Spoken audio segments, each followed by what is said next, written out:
So I don't see the point of PD that has no impact in the classroom, and I don't see the point of potentially good PD that doesn't give teachers a roadmap, so the end result is nothing happens, nothing changes.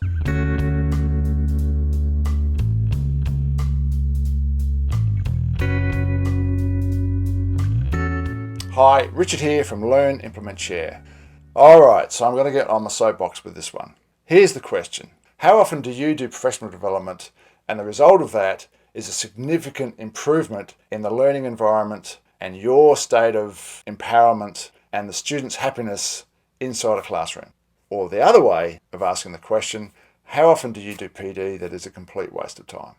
Now, I know I'm a PD provider, so I've got a vested interest in this message, but I was a teacher for over 20 years and I did a lot of professional development that was a complete waste of time. I would walk out knowing there's no way I'm going to implement any of that in my classroom. There's nothing of benefit there. Then I also did a lot of PD, which was potentially really good, but I walked out of the professional development thinking, well, that has some great ideas. Now I need 10 hours of uninterrupted headspace to put something together so I can implement that. And of course it never happened. It's just put on the shelf. So I don't see the point of either of those. I don't see the point of PD that has no impact in the classroom.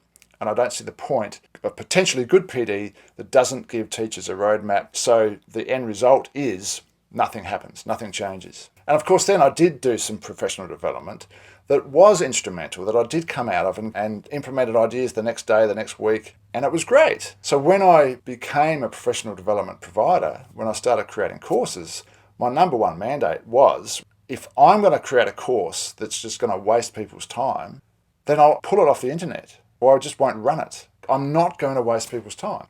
And that's where the Learn, Implement, Share model came from, because we have courses where you learn some new stuff, you implement strategies and activities with your students, and then you report back to your course. To me, I don't understand why every professional development course isn't the same model. It's a bit hard to run that in a face-to-face setting though.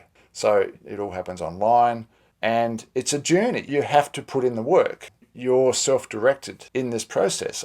If you want to do some PD that's going to rock your world, come our way. And if it doesn't, you let me know, because I don't want to waste anyone's time. Teachers are so busy as it is, but one of the aims of these courses is to make teachers happier in the classroom as well, to become more empowered, to become more passionate. And that happens through using really cool pedagogies and strategies that engage students and help students to take more ownership over their learning. So that's the end of my message. Thanks for watching, and I might see you in another video. Cheers.